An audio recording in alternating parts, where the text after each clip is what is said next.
Student of class 4 बच्चों, हम हिंदी में पढ़ रहे थे जिसमें आपका हम इसमें यह आपका चैप्टर 5 ये हम स्टार्ट कर दिए थे और हम लोगों ने इसे यहाँ तक कंप्लीट कर लिया था। तो अब हम आगे पढ़ते हैं।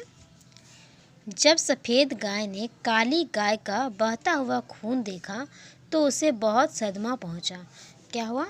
जब सफ़ेद गाय ने जब उन दोनों में लड़ाई हो गया था तो क्या हुआ, उसका बहता हुआ खून देखकर उसको उस पर बहुत ही सदमा लगा, उसको दुख हुआ।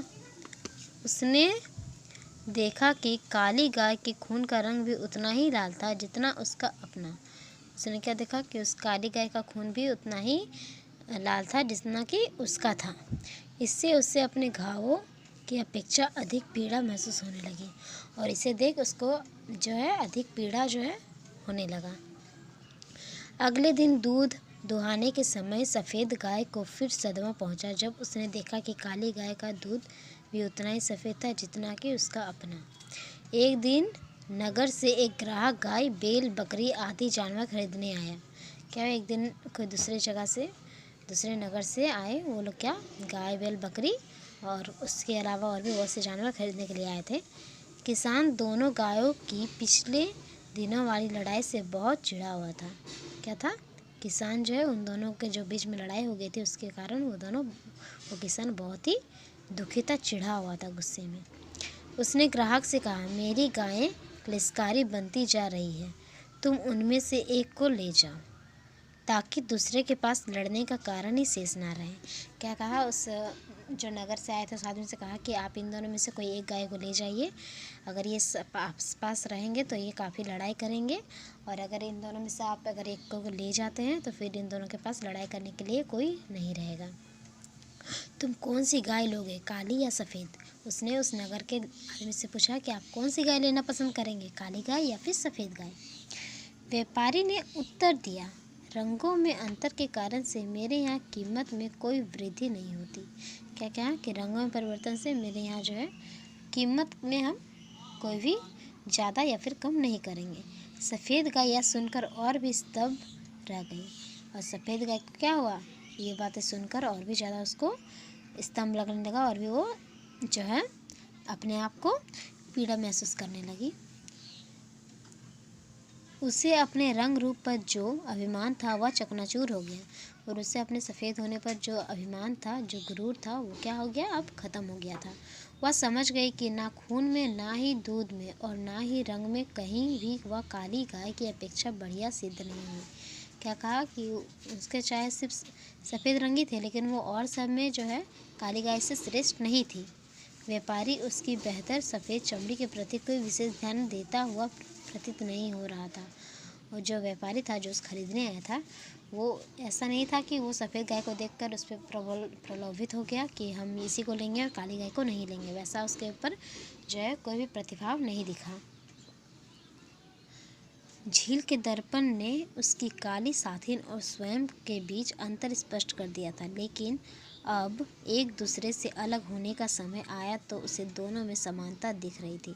जब वो झील के पास गई थी तो उसने उसके प्रतिबिंब में देखा था काला और सफ़ेद।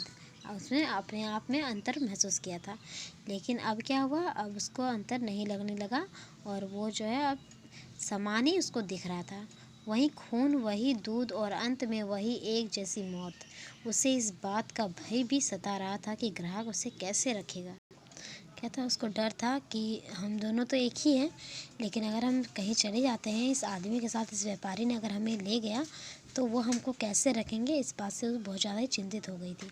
सफ़ेद गाय भागी भागी काली गाय के तबेले में गई और काली गाय से कहने लगी, बहन, हम दोनों में से किसी एक को मालिक आज बेच देगा और हम अलग हो जाएंगे। क्या कहा उसने? सफ़ेद गाय भागते भागते काली गाय के पास गई और कहा कि आज हमारे जो मालिक है हम दोनों में से किसी को बेच देंगे। अब मेरे मन के दर्पण ने स्पष्ट कर दिया है कि मेरे और तुम्हारे बीच कोई अंतर नहीं है। उसने कहा कि अब मेरे मन के आईने ने कह दिया है कि अब हम दोनों में से कोई अंतर नहीं है, हम एक हैं। फिर आपस में लड़ाई झगड़ा किस लिए? मुझे तुमसे कोई शिकायत नहीं है, अब हम मिलजुल कर रहेंगे। क्या कहा सफ़ेद गाय ने कि अब मुझे तुमसे कोई शिकायत नहीं है, हम एक दूसरे से मिलजुल कर रहेंगे और हम लोग लड़ाई नहीं करेंगे। मैं तुमसे अलग नहीं होना चाहती। क्या कहा कि मैं तुमसे अलग नहीं होना चाहती। इन बातों को सुनकर काली गाय का मन पिघल गया। उसने भी एक ही पल में उसकी सारी निर्दयता भुला दी और उसे क्षमा कर दिया। क्या किया उसने? उसके सारे जो उसने कष्ट दुख दिए थे उसे, तो उसे वो सारा भुला गई और उसे क्षमा कर दी, माफ़ कर दी। उसने अपने गर्दन से सफ़ेद गाय को रगड़ा और दोनों मिलकर किसान के झोपड़े के पास गई तथा एक तान में आवाज़ लगाकर उसे जगाया। और क्या हुआ?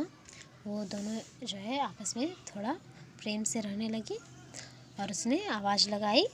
यह देखकर किसान को हैरानी और खुशी दोनों हुआ, और इसे देखकर उसे किसान को जो है उसके मालिक को हैरानी भी हुआ और खुशी भी हुआ।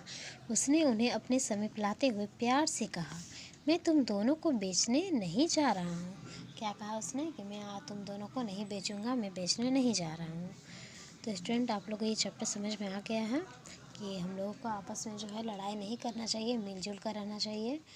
काहे कि सब किसी में कोई अंतर नहीं होता है, सब एक ही जैसे होते हैं।